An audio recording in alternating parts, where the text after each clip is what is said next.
ಕರ್ನಾಟಕದಲ್ಲಿ ಮೊದಲ ಹಂತದ ಚುನಾವಣೆ ಮುಗಿದ ಬಳಿಕ ಕೊನೆಗೂ ಕೂಡ ಕೇಂದ್ರ ಸರ್ಕಾರ ರಾಜ್ಯಕ್ಕೆ ಬರ ಪರಿಹಾರವನ್ನ ಬಿಡುಗಡೆ ಮಾಡಿದೆ. ಸೊ ಇದು ಕೂಡ ಸಾಕಷ್ಟು ರಾಜಕೀಯವಾಗಿ ಈಗ ಚರ್ಚೆ ಆಗ್ತಾ ಇದೆ ಕೂಡ. ಸೊ ಇದ್ರ ಬಗ್ಗೆ ಮಾತನಾಡೋದಕ್ಕೆ ನಮ್ಮ ಜೊತೆಗೆ ಸ್ವತಃ ಸಚಿವರಾಗಿರುವಂತಹ ದಿನೇಶ್ ಗುಂಡೂರಾವ್ ಅವರು ಇದ್ದಾರೆ. ಅವ್ರ ಹತ್ರ ಒಂದಷ್ಟು ವಿಚಾರಗಳನ್ನ ಮಾತಾಡೋಣ. ಸರ್, ಈಗ ಬರ ಪರಿಹಾರ ಬಿಡುಗಡೆ ಆಗಿದೆ, ಇದ್ರ ಬಗ್ಗೆ ಏನು ಹೇಳ್ತೀರಾ? ನೋಡಿ, ನೀವು ಹೇಳಿದಾಗೆ ಕೊನೆಗೂ ಕೂಡ ಅವರು ಬಿಡುಗಡೆ ಮಾಡಿದ್ದಾರೆ.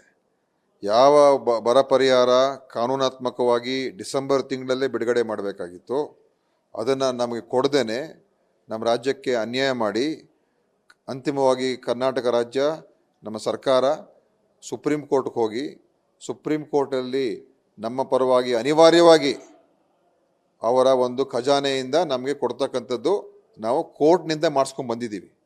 ಅದರಿಂದ ಭಾರತೀಯ ಜನತಾ ಪಾರ್ಟಿಯ ಒಂದು ಮೋಸ ಇವತ್ತು ಬಹಿರಂಗಾಗ್ತಾ ಇದೆ. ಇದು ಡಿಸೆಂಬರ್ ತಿಂಗಳಲ್ಲೇ ಕೊಡಬೇಕಾಗಿತ್ತು, ಅಥವಾ ಜನವರಿ ತಿಂಗಳು, ಸ್ವಲ್ಪ ಲೇಟ್ ಆಗಿದೆ ಕೂಡ ಜನವರಿ ತಿಂಗಳಲ್ಲಾದರೂ ಕೊಡಬೇಕಾಗಿತ್ತು. ಈಗ ನಾವು ಒಂದು ಒಕ್ಕೂಟ ವ್ಯವಸ್ಥೆಯಲ್ಲಿ ಸರ್ವೋಚ್ಚ ನ್ಯಾಯಾಲಯಕ್ಕೆ ಹೋಗಿ ಕೇಂದ್ರ ಸರ್ಕಾರ ಒತ್ತಡ ತಂದು ನಮಗೇನು ನಮ್ಮ ಹಕ್ಕನ್ನು ತಗೊಳ್ತಕ್ಕಂಥದ್ದಕ್ಕೆ ಕಾನೂನಿನ ಸಮರವನ್ನು ನಾವು ನಡೆಸಿದ್ದೇವೆ. ಅದರಿಂದ ಇದು ನಮ್ಮ ರಾಜ್ಯದ ಜನತೆಗೆ ಇವತ್ತು ನಾವು ನ್ಯಾಯವನ್ನು ಕೊಡಿಸೋದ್ರಲ್ಲಿ ಕರ್ನಾಟಕ ಸರ್ಕಾರಕ್ಕೆ ಅಭಿನಂದನೆ, ನಮ್ಮ ಮುಖ್ಯಮಂತ್ರಿಗಳವರಿಗೆ ಅಭಿನಂದನೆ, ಯಾಕೆಂದರೆ ಮತ್ತು ರಾಜ್ಯದ ಜನತೆಗೆ ಅಭಿನಂದನೆ. ಯಾಕೆಂದರೆ ಅವರು ಎಲ್ಲರೂ ಕೈ ಜೋಡಿಸಿದ್ರು. ನಮ್ಮ ತೀರ್ಮಾನ ಸರಿ ಇದೆ, ಕೋರ್ಟ್ಗೆ ಹೋಗಿರುವಂಥ ಸರಿ ಇದೆ ಅಂತ ತೀರ್ಮಾನ ಜನ ಆಶೀರ್ವಾದದಿಂದ ನಾವು ಇವತ್ತು ನಮಗೆ ಜಯ ಸಿಕ್ಕಿದೆ. ಇದು ಮುಂದಿನ ದಿವಸಗಳಲ್ಲಿ ನನ್ನ ಮನವಿ ಏನಂತ ಹೇಳಿದ್ರೆ, ಭಾರತೀಯ ಜನತಾ ಪಾರ್ಟಿಗೆ ಸೇಡಿನ ರಾಜಕಾರಣ ಬಿಟ್ಬಿಡಿ. ಜನರ ಒಂದು ಸಮಸ್ಯೆಗಳಿಗೆ ಸ್ಪಂದಿಸ್ತಕ್ಕಂಥ ಕೆಲಸದಲ್ಲಿ ಸೇಡು ಮತ್ತು ನಮ್ಮ ವಿರೋಧ ಪಕ್ಷಗಳು ಸರ್ಕಾರಗಳಲ್ಲಿ ಇದ್ದಾರೆ, ಅವ್ರನ್ನ ಸಹಾಯ ಮಾಡಬಾರ್ದು ಅಂತ ಈ ರೀತಿಯಾದಂಥ ಕ್ಷುಲ್ಲಕ ರಾಜಕಾರಣ ಬಿಟ್ಬಿಡ್ಬೇಕು BJPಯವರು. ಇಲ್ಲದೆ ಹೋದರೆ ಪ್ರತಿಯೊಂದು ಸರ್ಕಾರ ಮುಂದಿನ ದಿವಸಗಳಲ್ಲಿ ಸರ್ವೋಚ್ಚ ನ್ಯಾಯಾಲಯಕ್ಕೆ ಹೋಗಿ ನಿಮಗೆ ಇದೇ ರೀತಿಯಾದಂಥ ಮುಖಭಂಗವನ್ನು ತರುವಂಥ ಒಂದು ಸನ್ನಿವೇಶ ಉದ್ಭವ ಆಗ್ತದೆ. ಅದಕ್ಕೆ ಮುಂದೆ ಇದಕ್ಕೆ ಅವಕಾಶ ಮಾಡಿಕೊಡ್ಬೇಡಿ. ಈಗಲಾದರೂ ಬುದ್ಧಿ ಕಲ್ತ್ಕೊಂಡು ತಾವು ಬೇರೆ ನಮ್ಮ ರಾಜ್ಯಕ್ಕೆ ಬರುವಂಥ ಅನುದಾನಗಳು, ಬೇರೆ ಬರಬೇಕಾಗಿರುವಂಥ ಏನು ನಮಗೆ ತಮ್ಮ ಘೋಷಣೆ ಮುಖಾಂತರ ಬರಬೇಕಾಗಿರುವಂಥ ಹಣ, ಅದನ್ನೆಲ್ಲವನ್ನು ಕೂಡ ಕೂಡಲೇ ಬಿಡುಗಡೆ ಮಾಡುವಂಥ ಕೆಲಸ ಮಾಡಿ. ಸೊ ಇದು ಈಗ ರಾಜ್ಯ ಸರ್ಕಾರ ಸುಪ್ರೀಂ ಕೋರ್ಟ್ಗೆ ಹೋಗಿದ ಕಾರಣಕ್ಕೆ ಹಣ ಬಿಡುಗಡೆ ಆಗಿದೆ ಅಂತ, ಅಥವಾ ಕೇಂದ್ರ ಸರ್ಕಾರ ಸ್ವ ಇಚ್ಛೆಯಿಂದ ಬಿಡುಗಡೆ ಆಗಿದೆ ಅಂತ ಹೇಳ್ತೀವಿ? ಸ್ವ ಇಚ್ಛೆ ಅಂತ ಹೇಳಿದ್ರೆ ಅವ್ರು ಯಾವಾಗಲೂ ಕೊಡಬೇಕಾಗಿತ್ತು. 6 ತಿಂಗಳ ತಡ ಮಾಡ್ತಾರಾ? ಸ್ವ ಇಚ್ಛೆ ಆಗಿದ್ದಿದ್ರೆ ನಾವು ಸರ್ವೋಚ್ಚ ನ್ಯಾಯಾಲಯಕ್ಕೆ ಹೋದಾಗ್ಲೇ ಇವರು ಇಲ್ಲ ನೀವು ಹೋಗಬೇಡಿ, ನಾವು ಮಾಡ್ತೀವಿ ಅಂತ ಅವತ್ತೇ ಹೇಳಬೇಕಾಗಿತ್ತು. ಇವ್ರು ಯಾಕೆ ಸರ್ವೋಚ್ಚ ನ್ಯಾಯಾಲಯಕ್ಕೆ ಹೋಗೋದಕ್ಕೆ ಬಿಟ್ಟರು? ಮತ್ತು ಸರ್ವೋಚ್ಚ ನ್ಯಾಯಾಲಯಕ್ಕೆ ನಾವು ಹೋದಾಗ ಅವಾಗ ಏನು ಮಾಡಬೇಕಾಗಿತ್ತು? ಇವರು ಕೂಡಲೇ ಸರ್ವೋಚ್ಚ ನ್ಯಾಯಾಲಯದಲ್ಲಿ ಇಲ್ಲ, ನಾವು ಇದನ್ನು ಬಿಡುಗಡೆ ಮಾಡ್ತಾ ಇದ್ದೀವಿ, ಅವ್ರು ವಾಪಸ್ ತಗೊಳ್ಳಿ ಕೇಸು, ನಾವು ಆದಷ್ಟು ಶೀಘ್ರದಲ್ಲಿ 1 ವಾರದಲ್ಲೇ ಮಾಡ್ತೀವಿ ಅಂತ ಅವತ್ತೇ ಹೇಳ್ಬಿಟ್ಟಿದ್ದಿದ್ರೆ ಇಷ್ಟು ತಡನೂ ಆಗ್ತಾ ಇರಲಿಲ್ಲ. ಸೊ ಎಲ್ಲೊಂದು ಕಡೆ ಅವ್ರಿಗೆ ಮನಸ್ಸೇ ಇರಲಿಲ್ಲ, ಅವ್ರಿಗೆ ಇಚ್ಛೆನೇ ಇರಲಿಲ್ಲ ಕೊಡಬೇಕು ಅಂತ. ಅದರಿಂದ ಇದು BJPಯವರ ಕೇಂದ್ರ ಸರ್ಕಾರ, ಮೋದಿ ಸರ್ಕಾರಕ್ಕೆ ನಾನು ಹೇಳ್ತೀನಿ, ಈ ರೀತಿಯಾದಂಥ ಕೆಟ್ಟ ರಾಜಕಾರಣ ಮಾಡ್ತಕ್ಕಂಥ ಬಿಟ್ಬಿಡಬೇಕು. ಇವತ್ತು ಒಂದು ರಾಜ್ಯ ಸರ್ಕಾರ ಇಂಥ ಒಂದು ಪರಿಸ್ಥಿತಿಗೆ, ಇಂಥ ಒಂದು ಸನ್ನಿವೇಶಕ್ಕೆ ಅವರನ್ನು ಹೋಗುವಂಥದ್ದಕ್ಕೆ ಅವಕಾಶ ಕೊಡಬಾರ್ದು. ಇದು ನಮ್ಮ ವೈಯಕ್ತಿಕ ವಿಚಾರ ಅಲ್ಲ, ಇದು ಜನರ ವಿಷಯ, ಆ ರೈತರ ವಿಷಯ.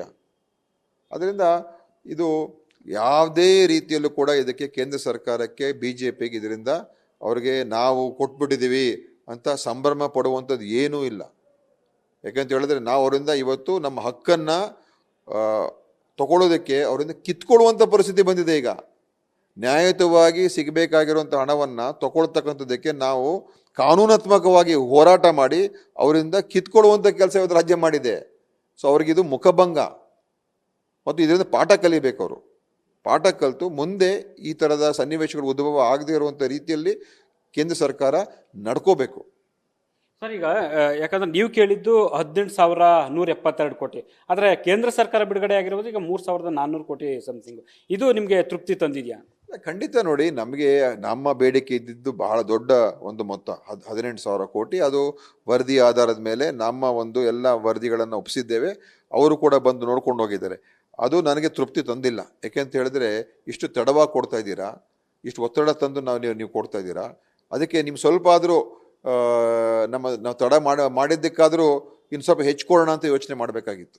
ಸೊ ಇದು ಕೂಡ ಕಮ್ಮಿನೇ. ಅದು ನಾನು ಆ ವಿಚಾರಕ್ಕೆ ನಾನು ಹೆಚ್ಚು ವಾದ ವಿವಾದ ಮಾಡೋಕ್ಕೆ ಹೋಗಲ್ಲ. ಯಾಕಂದರೆ ಅದು ನಮ್ಮ ಕಂದಾಯ ಸಚಿವರು ಮತ್ತು ಸರ್ಕಾರದ ಮುಖ್ಯಮಂತ್ರಿಗಳು ಇನ್ನೂ ಅದರ ಬಗ್ಗೆ ಮಾಹಿತಿಯನ್ನೆಲ್ಲ ಎಲ್ಲ ಸಂಗ್ರಹಣೆ ಮಾಡಿಕೊಂಡು ಮುಂದೆ ಏನು ಮಾಡಬೇಕು ಅಂತ ಅದ್ರ ಬಗ್ಗೆ ಯೋಚನೆ ಮಾಡ್ತಾರೆ.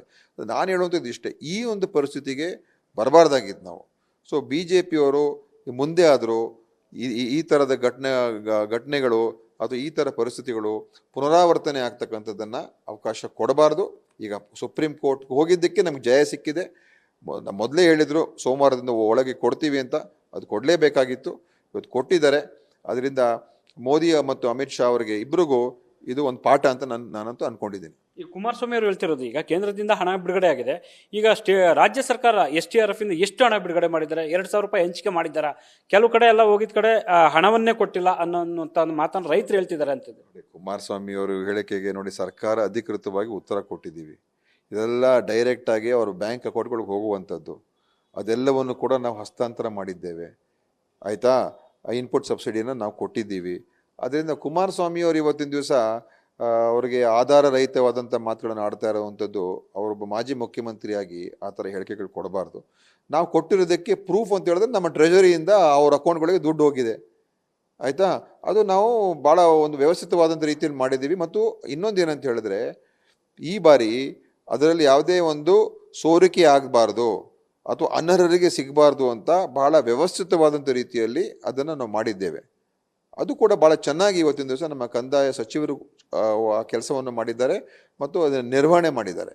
ಆದ್ದರಿಂದ ಇವತ್ತೇನು ಹಣ ಯಾವಾಗ ಇದು ಬಿಡುಗಡೆ ಆಗಿರೋದನ್ನು ಅತಿ ಶೀಘ್ರದಲ್ಲಿ ಅದನ್ನು ನಮ್ಮ ರೈತರಿಗೆ ಪರಿಹಾರವನ್ನು ಮುಟ್ಟಿಸುವಂಥ ಕೆಲಸ ಖಂಡಿತವಾಗಿಯೂ ನಮ್ಮ ಸರ್ಕಾರ ಮಾಡುತ್ತೆ. ಯಾಕಂದರೆ ಈಗ ಆಲ್ರೆಡಿ ನಮಗೆ ಎಲ್ಲ ಮಾಹಿತಿ ಇದೆ, ಅವ್ರ ಬ್ಯಾಂಕ್ ಅಕೌಂಟ್ಗಳಿದೆ, ಅವ್ರು ಯಾರಿದ್ದಾರೆ ಅಂತ ಗೊತ್ತಿದೆ. ಅದರಿಂದ ಖಂಡಿತವಾಗಿಯೂ ಅವ್ರವ್ರಿಗೆ ಅದನ್ನು ಮುಟ್ಟಿಸುವಂಥ ಕೆಲಸವನ್ನು ಮಾಡ್ತೀವಿ. ಈಗ ಪ್ರತಿಪಕ್ಷ ನಾಯಕ ಅಶೋಕ್ ಅವರು ಹೇಳ್ತಿರುವಂಥದ್ದು, ಈ ಬರ ಪರಿಹಾರ ವಿಚಾರದಲ್ಲಿ ಕಾಂಗ್ರೆಸ್ ಅವರು ರಾಜಕಾರಣ ಮಾಡ್ತಿದ್ದಾರೆ ಅನ್ನೋ. ನೋಡಿ, ಅಶೋಕ್ ಅವ್ರಿಗೆ ನೋಡಿ, ಅವ್ರು ಯಾವ ಹೇಳಿಕೆಯಲ್ಲೂ ಕೂಡ ಅರ್ಥ ಇರೋದಿಲ್ಲ, ಗಾಂಭೀರ್ಯತೆ ಇರೋದಿಲ್ಲ. ವಿಷಯ ಆಧಾರಿತವಾಗಿ ಅಶೋಕ್ ಅವರು ಯಾವತ್ತೂ ಕೂಡ ಮಾತಾಡಿಲ್ಲ. ಅವರ ಮಾಜಿ ಕಂದಾಯ ಸಚಿವರು. ಬರ ಪರಿಹಾರ ಎಷ್ಟು ಗಂಭೀರವಾದಂಥ ವಿಷಯ, ನಾವು ಅದನ್ನು ಕೇಳಬಾರ್ದಾ? ಈಗ ನಾವು ಕೋರ್ಟ್ ಆಯಿತು, ಅಶೋಕ್ ಅವ್ರಿಗೆ ನಾನು ಕೇಳ್ತೀನಿ, ನಾವೇನಾದರೂ ಸರ್ವೋಚ್ಚ ನ್ಯಾಯಾಲಯಕ್ಕೆ ಹೋಗಿದ್ದಿದ್ರೆ ಇವತ್ತು 3,400 ಕೋಟಿ ಬರ್ತಾ ಇತ್ತಾ ಅಶೋಕ್ ಅವರೇ? ಬರ್ತಾ ಇತ್ತಾ? ನೀವೇ ಹೇಳ್ಬೇಡಿ. ಕೊಡ್ತಾ ಇದ್ದೀರ ನೀವು? ಇನ್ನು ಚುನಾವಣೆ ಆದಮೇಲೆ ನಿಮ್ಮ ಸರ್ಕಾರನೇ ಇರೋದಿಲ್ಲ, ಅವಾಗ ಯಾಕೆ ನಿಮ್ಮನ್ನು ಕೇಳಬೇಕು ನಾವು? ಅದರಿಂದ ನೀವು ಸ್ವಲ್ಪ ತಿಳ್ಕೊಂಡು ಯೋಚನೆ ಮಾಡಿಬಿಟ್ಟು ನಾನು ಏನು ಹೇಳ್ತಾ ಇದ್ದೀನಿ, ಜನ ಅದನ್ನು ಕೇಳಿದಾಗ ಒಪ್ತಾರ ಇಲ್ವಾ, ಆ ರೀತಿಯಾಗಿ ರಾಜ್ಯದ ಪರವಾಗಿ ನಾವು ವಕಾಲತನ್ನು ವಹಿಸಿದ್ದಕ್ಕೆ ತಾನೇ ದುಡ್ಡು ಬಂದಿದ್ದೀಗ. ಮತ್ತು ರಾಜಕೀಯ ಪ್ರಶ್ನೆಯಲ್ಲಿ ಬರ್ತದೆ. ಮತ್ತು ರಾಜಕೀಯ ಅಂತ ಹೇಳಿದ್ರೆ ಅದೇ ರಾಜಕೀಯ. ನಾವು ಒಂದು ನಮ್ಮ ಸರ್ಕಾರ ಇದೆ ಇಲ್ಲಿ, ನಾವು ಅದನ್ನು ಖಂಡಿತವಾಗಿ ನಮ್ಮ ಜನರ ಪರವಾಗಿ ನಾವು ಕೇಳ್ತಾ ಇದ್ದೀವಿ. ನೀವು ಕೊಡದೆ ಹೋದರೆ ನಾವು ಜನರಿಗೆ ಹೇಳ್ಬೇಕು ತಾನೇ. ಆ ಒತ್ತಡ ತಂದಿದ್ದಕ್ಕೇ ಮತ್ತು ಸರ್ವೋಚ್ಚ ನ್ಯಾಯಾಲಯಕ್ಕೆ ಹೋಗಿದ್ದಕ್ಕೇ ಈ 3,454 ಕೋಟಿ ಬರ್ತಾ ಇರುವಂಥದ್ದು. ಇಲ್ಲದೆ ಹೋಗಿದ್ರೆ ಅಶೋಕ್ ಅವರೇ ಅಥವಾ ಯಡಿಯೂರಪ್ಪನವರೇ ಅಥವಾ ಯಾರೇ ಕೇಂದ್ರ ಸರ್ಕಾರದ ಪ್ರಧಾನಮಂತ್ರಿ ಇರ್ಬೋದು, ಗೃಹ ಸಚಿವರು ಇರ್ಬೋದು, ನೀವು ಕೊಡ್ತಾ ಇದ್ದೀರಾ ಈ ದುಡ್ಡು? ಸ್ವಯಂ ಪ್ರೇರಣೆಯಿಂದ ಕೊಡ್ತಾ ಇದ್ದೀರಾ? ಅದೇ ಇರುವಂಥದ್ದು ಮುಖ್ಯ ಪಾಯಿಂಟ್. ಇವತ್ತು ಜನರಿಗೆ ಗೊತ್ತಾಗಬೇಕು ನೀವು ಯಾವ ರೀತಿಯಾಗಿ ಸ್ಪಂದಿಸಿದ್ದೀರಾ. ಕರ್ನಾಟಕಕ್ಕೆ ಚಂಬು ಅಂತ ಹೇಳ್ತಾ ಇರೋದು ಯಾಕಂತ ಹೇಳಿದ್ರೆ, ನೀವು ನಮಗೆ ಸ್ಪಂದಿಸಲೇ ಇಲ್ಲ. ಅದಕ್ಕೋಸ್ಕರ ನಾವು ಅದನ್ನು ಹೇಳ್ತಾ ಇದ್ದೀವಿ. ಅದನ್ನು ಹೇಳಬಾರ್ದು ಅಂತ ಹೇಳಿದ್ರೆ ಮತ್ತೆ ನಾವೇಕಿರ್ಬೇಕಿಲ್ಲಿ? ಸರ್, ನೀವು ಪದೇ ಪದೇ ತೆರಿಗೆ ವಿಚಾರಗಳನ್ನ ಕರ್ನಾಟಕಕ್ಕೆ ಸಿಗಬೇಕಾದಂಥ ಪಾಲು ಸಿಕ್ಕಿಲ್ಲ, ಅನುದಾನವನ್ನು ಕೊಡ್ತಿಲ್ಲ, ಘೋಷಿಸಿರುವ ಯೋಜನೆಗಳ ಹಣ ಕೊಟ್ಟಿಲ್ಲ ಅಂತ ಹೇಳ್ತಾ ಇದ್ರಿ. ಸೊ ಮುಂದಿನ ದಿನಗಳಲ್ಲಿ ಇದೇ ವಿಚಾರಗಳನ್ನ ಇಟ್ಕೊಂಡು ಹೋಗ್ತೀರಾ? ಯಾವ ರೀತಿ? ನೋಡಿ, ಯಾವ್ಯಾವ ರೀತಿ ಹೇಗೆ ಒತ್ತಡ ತರಬೇಕು ಅದನ್ನು ಮಾಡ್ತೀವಿ. ಈಗ ಸಾರ್ವಜನಿಕ ವಲಯದಲ್ಲಿ ನಾವು ಹೇಳಿದ್ದೇವೆ, ಪತ್ರಗಳು ಬರೆದಿದ್ದೇವೆ, ಮೆಮೊರಾಂಡಮ್ಗಳು ಕೊಟ್ಟಿದ್ದೀವಿ. ಈಗ ಮುಂದೆ ನಾವು ಹೇಳಿರುವಂಥದ್ದು, ನಿಮ್ಮ ಬಜೆಟ್ ಘೋಷಣೆಯನ್ನು ಅನುಷ್ಠಾನ ಮಾಡಿ. ಅದಕ್ಕೆ ಯಾಕೆ ತಿರಸ್ಕಾರ ಮಾಡಿದ್ದೀರಾ? ಅದಕ್ಕೆ ಸ್ಪಷ್ಟ ಉತ್ತರ ಇದುವರೆಗೂ ಕೊಟ್ಟಿಲ್ಲ ನೀವು. ನಿರ್ಮಲಾ ಸೀತಾರಾಮನ್ ಅವರು ನಮ್ಮ ಒಂದು ಏನು ಫೈನಾನ್ಸ್ ಕಮಿಷನ್ ಅವರು ನಮಗೆ ಕರ್ನಾಟಕಕ್ಕೆ ಅನ್ಯಾಯ ಆಗ್ತಾಯಿದೆ ಅಂತ ಹೇಳಿ ಅವ್ರು ಹೆಚ್ಚು ಒಂದು ಸ್ಪೆಷಲ್ ಗ್ರಾಂಟನ್ನು ಕೊಟ್ಟಾಗ ನೀವು ಯಾತಕ್ಕೋಸ್ಕರ ಅದನ್ನು ಕಟ್ ಮಾಡಿದ್ರಿ? ಕರ್ನಾಟಕಕ್ಕೆ ಅನ್ಯಾಯ ಆಗಿದೆ ಅಂತ ನಿಮ್ಗೆ ಗೊತ್ತಾಗ್ಲಿಲ್ವಾ? ಕರ್ನಾಟಕಕ್ಕೆ ತೆರಿಗೆ ಪಾಲು ಹಂಚಿಕೆಯಲ್ಲಿ ಕಮ್ಮಿ ಆಗಿದೆ ನಿಮ್ಗೆ ಗೊತ್ತಾಗ್ಲಿಲ್ವಾ? ಮತ್ತು ಒಂದು ಕಮಿಟಿನೇ ನೀವು ಅಪಾಯಿಂಟ್ ಮಾಡಿರೋಂಥ ಕಮಿಟಿನೇ ರೆಕಮೆಂಡ್ ಮಾಡಿದಾಗ ಯಾವುದು ಕೂಡ ಸ್ಪಷ್ಟ ಉತ್ತರ ಇಲ್ಲ. ಸುಳ್ಳು ಹೇಳ್ಬಿಡ್ತಾರೆ. ಇಲ್ಲ ರೀ, ಆ ಫೈನಾನ್ಸ್ ಕಮಿಷನ್ ಅದು ಇಂಟರಿಮ್ ರಿಪೋರ್ಟ್ ಅಲ್ಲ, ಅದು ಫೈನಲ್ ರಿಪೋರ್ಟ್. 1 ವರ್ಷಕ್ಕೆ ರಿಪೋರ್ಟ್ ಅದು. It is never an interim report, ಅದು ಫೈನಲ್ ರಿಪೋರ್ಟ್. ಮತ್ತು ನೀವು ಕರ್ನಾಟಕ ರೆಪ್ರೆಸೆಂಟ್ ಮಾಡ್ತಾ ಇದ್ದೀರಾ ಸೀತಾರಾಮ್ ಅವರೇ ಅಂತ ನಾವು ಹೇಳ್ತಾ ಇರೋದು. ಸೊ ನಿಮ್ಮ ರಾಜ್ಯಕ್ಕೆ ನೀವು ಅನುಕೂಲ ಮಾಡಿದೆ, ನಾವು ನಿಮ್ಮನ್ನು ಯಾಕೆ ಇಲ್ಲಿಂದ ಕಳಿಸಿದ್ದೀವಿ ಮತ್ತೆ ರಾಜ್ಯಸಭಾ ಮೆಂಬರ್ ಮಾಡಿ. ಸೊ ಇದಕ್ಕೆ ನಾವು ಖಂಡಿತ ಮುಂದಿನ ದಿವಸಗಳಲ್ಲಿ ಚುನಾವಣೆ ಆದಮೇಲೆ ಯಾವ ರೀತಿಯಾಗಿ ರಾಜ್ಯದ ಪರವಾಗಿ ಏನೇನು ಮಾಡಬೇಕು ಖಂಡಿತ ನಮ್ಮ ಸರ್ಕಾರ ಮಾಡುತ್ತೆ. ಸರ್ಕಾರ ಯಾವುದೇ ಬರಲಿ ಅದು ಮುಖ್ಯ ಅಲ್ಲ, ರಾಜ್ಯದ ಜನರ ಪರವಾಗಿ ನಾವು ನಮ್ಮ ಪ್ರಯತ್ನಗಳು ಮಾಡೇ ಮಾಡ್ತೀವಿ. ಮುಂದಿನ ಫೈನಾನ್ಸ್ ಕಮಿಷನ್ ಏನು ರಚನೆ ಆಗಿದೆ ಈಗ 16ನೇ ಫೈನಾನ್ಸ್ ಕಮಿಷನ್ನು, ಅದರಲ್ಲಿ ಕರ್ನಾಟಕಕ್ಕೆ ನ್ಯಾಯ ಸಿಗಬೇಕು. ಆ ನ್ಯಾಯ ಸಿಗೋದಕ್ಕೆ ಏನೇನು ತಯಾರಿಕೆಗಳು ಮಾಡ್ಕೋಬೇಕು ಕರ್ನಾಟಕ ರಾಜ್ಯ ಮಾಡುತ್ತೆ ಮತ್ತು ಸ್ಪಷ್ಟವಾದ ರೀತಿಯಲ್ಲಿ ನಾವು ಕೇಂದ್ರ ಮುಂದೆ ಮಂಡಿಸ್ತೀವಿ. ಸರ್, ನಿನ್ನೆಷ್ಟೇ ಮೊದಲ ಹಂತದ ಚುನಾವಣೆ ಮುಕ್ತಾಯ ಆಗಿದೆ. 14 ಕ್ಷೇತ್ರಗಳ ಪೈಕಿ ಕಾಂಗ್ರೆಸ್ ಎಷ್ಟು ಸ್ಥಾನಗಳನ್ನ ಗೆಲ್ಲುವ ಅವಕಾಶ ಇದೆ? ನೋಡಿ, ನಮಗಿರುವಂಥ ಮಾಹಿತಿ ಇವತ್ತು ನೋಡಿದ್ರೆ ಬಹಳ ಒಳ್ಳೆಯ ವಾತಾವರಣ ನಿರ್ಮಾಣ ಆಗಿದೆ. ಪ್ರತಿಯೊಂದು ಕಡೆ ನಾನೀಗ ಕೋಲಾರ, ಚಿಕ್ಕಬಳ್ಳಾಪುರ, ಬೆಂಗಳೂರು ಗ್ರಾಮಾಂತರ, ಬೆಂಗಳೂರು ಸೆಂಟ್ರಲ್, ಬೆಂಗಳೂರು ದಕ್ಷಿಣ, ಈವನ್ ಬೆಂಗಳೂರು ನಾರ್ತಲ್ಲೂ ಕೂಡ ಫೈಟಲ್ಲಿದ್ದೀವಿ. ಹಾಸನ್, ಮಂಡ್ಯ ಅದು ಖಂಡಿತ ನಾವು 2 ಗೆದ್ದೇ ಗೆಲ್ತೀವಿ. ಈ ರೀತಿಯಾಗಿ ಮಂಗಳೂರಲ್ಲಿ ಭಾಳ ಒಂದು ನೇರ ಸ್ಪರ್ಧೆ ನಡೀತಾ ಇದೆ, ಭಾಳ ಹತ್ತಿರದಲ್ಲಿದೆ. ಈ ಕಡೆನೂ ಬರ್ಬೋದು, ಆ ಕಡೆ ಬರ್ಬೋದು, ಹತ್ತಿರದ ಮಾರ್ಜಿನಲ್ಲಿ ಗೆಲ್ಲುವಂಥ ಚಾನ್ಸ್ ಇದೆ.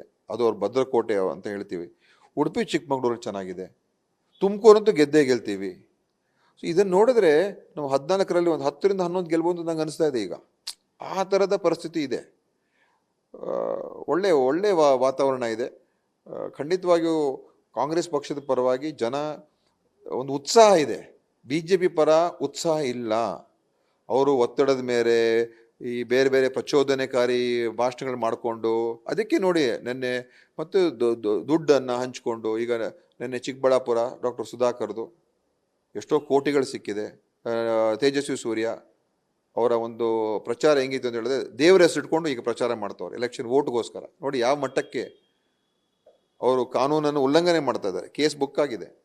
ಅಂದರೆ ಇದೆಲ್ಲ ಯಾಕೆ ಮಾಡಬೇಕು? ಅವರು ಗೆದ್ದೇ ಗೆಲ್ತೀವಿ ಅಂತ ಕಾನ್ಫಿಡೆನ್ಸ್ ಇದ್ದಿದ್ರೆ ದೇವ್ರು ಎಲ್ರಿಗೂ ಬೇಕು, ಒಬ್ರಿಗೂ ಇರೋದು ದೇವರು.